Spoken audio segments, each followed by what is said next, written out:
Hallelujah. प्रभु यीशु मसीह के मधुर नाम में आप सभी को प्रेमी सलाम। जय श्री मानव सेवा में आप सबका हार्दिक स्वागत है। मैं आशा करता हूं कि आप खुशी मंगल में होंगे और बड़ी आशा भरी नजरों के साथ परमेश्वर के सम्मुख लगे हुए होंगे। और मैं यह आशा करता हूं कि आप परमेश्वर के साथ लगे रहें, प्रभु के अनुग्रह में लगातार बढ़ते चले जाए और परमेश्वर जिंदगी और मोहब्बत का संदेशा देता है। हमेशा संदेश के ऊपर संदेश आता चला जा रहा है और मेरे पास काफी रिपोर्ट चले आते हैं और काफी पास्टरों का रिपोर्ट आता है मेरे पास, यानी कि उनकी शिकायतें मेरे पास पहुंचती है। हालांकि आप सभी को मैं इतना कहना चाहूंगा, रिपोर्ट क्यों आ रही, क्योंकि गलतियां नजर आ रही है विश्वासियों को पास्टरों के जीवन से। तो आपको मैं इतना कहना चाहूंगा, गलतियां करते क्यों है, क्यों करते हैं? क्योंकि लोग आजकल यानी कि सेवक सेविका लोभी बन चुके हैं और लगातार अपने जिंदगी को नरक की ओर ले जाने के लिए कोशिश कर रहे हैं और पैसा हड़पे जा रहे हैं। साथ ही साथ आपको बताना चाहूंगा, जमीन और आसमान का बनाने वाला पिता परमेश्वर है। उस परमेश्वर को जब आप निहारोगे तो परमेश्वर आपको मुंह मांगा चीज देगा, बल्कि आप परमेश्वर से नहीं मांग रहे बल्कि इंसानों से मांग रहे हैं। तो इसमें सरासर गलती है। मेरे तमाम भाइयों बहनों, हम भी जब कई ऐसी परिस्थिति में जब हो जाते हैं, कभी हमारे पास कभी कभी तो बैलेंस डालने के लिए भी पैसे नहीं होते। क्यों नहीं होते? क्योंकि हम इतने भला कर देते हैं कि हमारे लिए भी हम बचाते नहीं। हालांकि आपको मैं इतना कहना चाहूंगा, कुछ बातें आपको मैं कहना चाहूंगा। जो उस विधवा औरत के बारे में अगर आप सोचें तो उस विधवा औरत ने सब कुछ डाल दिया था प्रभु की महिमा के लिए, यानी कि परमेश्वर की महिमा के लिए। हालांकि उसकी गवाही, उसका इतिहास भी बाइबल के अंदर छपा गया है और जो भले कार्य करते हैं उनका नाम भली किताबों में लिखा जाता है। और किसी को रोक-टोक करने के लिए कोशिश ना करें। भले काम जो व्यक्ति करता है वो भला व्यक्ति होता है और वो धार्मिकता से जुड़ा हुआ है। और आइए हम कुछ बातें सीखेंगे, आज आपको हम बताएंगे। और मेरा वीडियो आपको पूरा देखना होगा। अगर पूरा देखना ही नहीं चाहते हैं तो फिर वीडियो चालू भी नहीं करना चाहिए। तो आइए देख लेते हैं। और फालतू का कमेंट यानी कि व्हाट्सएप ग्रुप के ऊपर भी मैं डालता हूं, तो वहां पर लिखा हुआ आता है, कुछ कुछ शाबाशियां मुझे देते हैं। मुझे शाबाशी मत दीजिए, मुझे धन्यवाद देने के लिए कोशिश ना करें। इससे पहले परमेश्वर को धन्यवाद देंगे। प्रभु आप सबको बहुत आशीष देना चाहेगा। तो आइए हम देख लेते हैं यशाया उसका 45 अध्याय उसका 18 वचन हम देखेंगे। आपके लिए हम पढ़ रहे हैं और आप सब बड़े ध्यान से देखना है और आपके बाइबल से भी आप खुद पढ़ना है। क्योंकि यहोवा जो आकाश का सृजनहार है वही परमेश्वर है। उसी ने पृथ्वी को रचा और बनाया, उसी ने उसको स्थिर भी किया। उसने उसे सुनसान रहने के लिए नहीं परंतु बसने के लिए उसे रचा है। वही यो कहता है, मैं यहोवा हूं, मेरे सिवाय दूसरा कोई और नहीं। जिस वचन को हमने पढ़ा है और जो बातें हमने अभी बोला है, वो बातें ये परमेश्वर के मुंह से निकला हुआ वचन है। यहां खुद यानी कि यहां खुद परमेश्वर का वचन जो है यशायाह नबी के द्वारा, यानी कि हम अभी देखें कि जो परमेश्वर यहोवा ने आपको और मुझे बोला है भूतकाल में, यानी कि वर्षों बीत गए, यशायाह नबी को कही गई बात आज आप तक पहुंच रही है। आप तक आशीष पहुंचने वाला वचन है, यानी कि सच्चाई पहुंचने वाला वचन। लोग खोजते खोजते अपने आप को बुढ़ा बना दिया या फिर बुजुर्ग बना दिया, फिर भी इंसानों को स्वर्ग और पृथ्वी को बनाने वाला ईश्वर ढूंढने में बहुत मुश्किलियां होती है। कहीं तो अपनी जिंदगी को बर्बाद कर दिए उस बात को ढूंढते हुए, लेकिन मिल नहीं पाया। मसीह लोगों को मिल गया है। बाइबल के अंदर से जितने भी वचन हैं, आप अगर समझेंगे तो कुछ न कुछ आपको मिलेगा जरूर। और ढूंढने वाला चाहिए। यहां पर लिखा, क्योंकि यहोवा जो आकाश का सृजनहार है वही परमेश्वर है। उसी ने पृथ्वी को रचा और बनाया। उसी ने उसको स्थिर भी किया। उसने उसे सुनसान रहने के लिए नहीं, परंतु बसने के लिए उसे रचा है।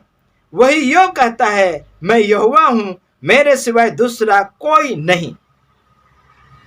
क्या बात है हमने सुनी अभी। यहां से आगे आप सुनिए। क्या उसने जमीन और आसमान का निर्माण किया। उसने जमीन और आसमान का क्या किया? निर्माण किया। और उसे सुनसान रहने के लिए नहीं, बल्कि उसे बसने के लिए बनाया। उसे सजने के लिए बनाया। उसे फलने के लिए बनाया। उसे सुनसान रहने के लिए बिल्कुल नहीं बनाया।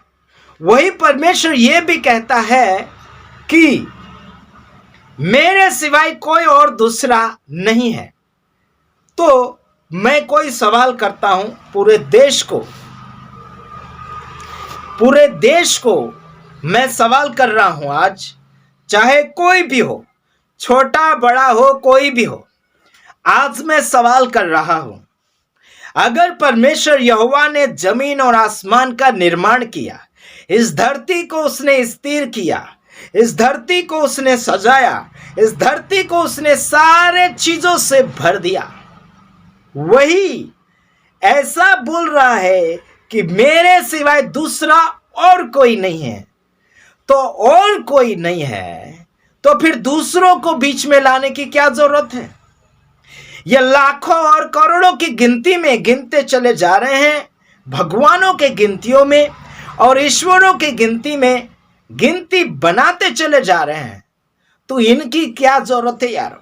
अगर यहोवा परमेश्वर ने बोल दिया कि आकाश को उसने बनाया, धरती को उसने बनाया, है ना, और सब कुछ उसने बनाया, सुनसान रहने के लिए नहीं बनाया, इसका मतलब है सब कुछ देख रेख वही कर लेता है।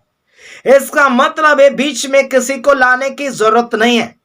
किसी को बोल नहीं सकते कि मेरी रक्षा कर ले। किसी को यह नहीं बोल सकते 2 केला 4 केला या सफरचंद या अगरबत्ती लगाकर उसे यह नहीं बोल सकते कि मेरी पढ़ाई में पास कर देना, मेरे ये कामों में सक्सेसफुल करवा देना। ऐसा करके दूसरे और किसी को बोल नहीं सकते, इजाजत नहीं है। यहां पर सीधा बोल दिया गया कि उस परमेश्वर यहोवा को छोड़कर दूसरा है ही नहीं। तो दूसरे के सामने घुटने टेकने की क्या जरूरत? दूसरे के सामने हाथ पैर जोड़ने की क्या जरूरत? दूसरे के सामने मन्नतें मानने से क्या जरूरत? केवल एक है जिसका नाम है यहोवा। उसी को हम यीशु मसीह कहते हैं। एक्सक्यूज मी, समझ में आता होगा तो समझने के लिए कोशिश करो, वरना खतरों का खिलाड़ी आशीष राजकुमार गुजरात की धरती से पुकारता है। हजारों और लाखों देवियां बना दी, कहीं रोड के ऊपर, कहीं मंदिर के अंदर, कहीं और गाड़ियों के ऊपर, कहीं और कहीं जगह। उनके पीछे हाथ पैर जोड़ने की जरूरत नहीं है। सीधी और सिंपल बातें मैं कर रहा हूं, क्योंकि यहां वचन लिखा गया है, यशाया 45 अध्याय उसका 18 वचन में लिखा गया है कि आकाश को बनाने वाला वो है, धरती को बनाने वाला वो है, धरती को सजाने वाला वो है, और उसके अलावा कोई नहीं है। तो फिर अंडू पांडू नथुलाल घेरूलाल फालतू को बीच में आने वाले को हम ईश्वर कैसे मान लेंगे? आप ही बोलो मुझे, आप ही बोलो। मैं संसार से जवाब कर रहा हूं, सवाल कर रहा हूं। अगर एक ही है तो हजारों लाखों में दूसरे कहां से आ गए? और उसके नाम से झगड़ा किया जा रहा है। हमारे इसको मान लो, उसको मान लो, उसको मान लो बोल रहे। कोई तो बोल रहा राम को मान ले, कोई तो बोल रहा और हनुमान को मान ले, कोई तो बोल रहा किसी और को मान ले। यहां तो लिखा गया केवल एक है, उसको छोड़कर कोई और दूसरा नहीं है। बनाने वाला, रक्षा करने वाला, है ना सजाने वाला। अरे जिसने बनाया वही तो रक्षा कर सकता है, बनाता कोई और रक्षा कोई और करेगा क्या? इंसान को बनाया, धरती को बनाया, जो जानवर को बनाया, सब कुछ उसने बनाया, तो क्या किसी और को रखेगा वॉचमैनी करने के लिए? बात करते हो ना ईश्वर की बातें, भगवानों की बातें, बिल्कुल नहीं चलेगा मेरे सामने। एक ही है बोल दिया तो एक को मानो ना, कहीं और के पीछे क्यों दौड़ रहे? सभी जनता को बोल रहा हूं, किसी को छांट छूट के बिल्कुल नहीं बोल रहा हूं मैं। बाइबल आपको सबूती दे रही है। यशाया 45 अध्याय उसका 18 वचन पढ़ो, वरना तुम्हारी खैर नहीं। आशीष राजकुमार अंडू पांडू नथुलाल नहीं है जहां वहां से उठकर आ जाए, है ना। आगे एक और वचन पढ़ूंगा, उसके बाद समाप्ति की ओर जाऊंगा। पहला यूहन्ना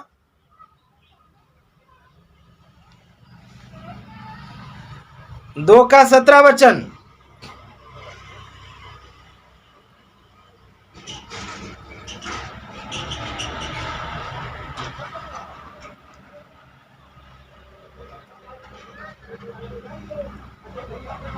हाँ इधर सुनो, केवल एक परमेश्वर है केवल एक परमेश्वर है, उसके अलावा किसी बाप को मत मानो, किसी को मत मानो। सब गेरूलाल नथुलाल ये सारे अंडू पांडू नथुलाल कहां से आ गए और अपने आप को बनाना चाहते हैं भगवान? बिल्कुल नहीं, किसी को भी मत मानो भगवान। केवल यीशु मसीह यहोवा परमेश्वर वही ईश्वर है, सबके ऊपर अकेला भारी है, सब कुछ उसने बनाया, उसके अलावा कुछ नहीं, किसी ने नहीं बनाया। देखो आगे पढ़ रहा हूं, यूहन्ना पहला यूहन्ना 2 का 17 वचन। और संसार और उसकी अभिलाषाएं दोनों मिटते जाते हैं, पर जो परमेश्वर की इच्छा पर चलता है वह सर्वदा बना रहेगा। क्या लिखा है? संसार और उसमें की अभिलाषा सब मिटते चले जाएगी, लेकिन जो परमेश्वर की इच्छा पर चलता है वह हमेशा टिका रहेगा, वह हमेशा स्थिर रहेगा, वह हमेशा बोल दिया सो हो गया, वादे का सच्चा। मगर जहां पर गलतियां होगी वहां पर हम जरूर चेतावनी देते हैं। हमने कई लोगों को उत्साहित करने के लिए कोशिश किया, बल्कि छुप छुप कर गलतियां कर लेते, बल्कि छुप छुप कर रीति रिवाज कर लेते। संसार और उसमें की सब अभिलाषाएं मिटती चली जाएगी, बल्कि परमेश्वर के साथ जो मिला रहेगा, उसकी इच्छा के अनुसार जो चलेगा वो हमेशा टिका रहेगा, वो हमेशा यानी सर्वदा बना रहेगा। वाह क्या बात है यार! हमेशा अगर बनना चाहते हो तो परमेश्वर के वचन को मानो। संसार की अभिलाषा, नाचना कूदना, खाना पीना, रोटी कपड़ा मकान धन दौलत, ये संसार की अभिलाषाएं हैं। इसमें बहुत कुछ अभिलाषाएं आ गई संसार की, है जी। वो कहने जाऊंगा तो लंबा वीडियो बन जाएगा और आप लंबा समय देखते भी नहीं है, है जी। क्या करोगे? अभिलाषा हटाओ, संसार के अंदर वाली अभिलाषा हटाओ, है ना। अभिलाषा पूरी करने के लिए बहुत सारे ईश्वर बना दिया आजकल लोगों ने, बहुत कुछ बना कर रख दिया। ऐसों के खिलाफ में हमने बोलना शुरू किया तो बहुत कुछ भागने लगे। मसीह विरोधी भी क्यों विरोधी कर रहे हैं मालूम? उन्होंने अपनी मर्जी से भगवानों का स्थापना किया है, उन्होंने अपनी मर्जी से धर्म को बनाने के लिए योजना बनाई है, मार ठोक करके धर्म का बढ़ावा करना चाहते हैं, धर्म की गिनतियां बनाना चाहते हैं, बल्कि ऐसा कुछ होगा नहीं। और इनकी लाख कोशिश करने के बावजूद भी मसीह लोग कम नहीं बल्कि ज्यादा से ज्यादा बढ़ते चले जा रहे हैं। एक को मारोगे तो 100 पैदा हो जाएंगे, 100 को मारोगे तो 1000 हो जाएंगे। हाँ, ऐसी गलती कभी मत करना, वरना खतरों का खिलाड़ी आशीष राजकुमार गुजरात की धरती से आप सभी को जगाने के लिए कोशिश करता है। और हमेशा आप सभी को जागरूक करने के लिए सारी कोशिश हो रही है। ओके, मसीह में बने रहोगे तो हमेशा बने रहोगे, उसकी इच्छा के अनुसार चलोगे तो, नहीं तो गई भैंस पानी में। ओके, दूसरे वीडियो में आ रहा हूं, तब तक के लिए गॉड ब्लेस यू, आमीन।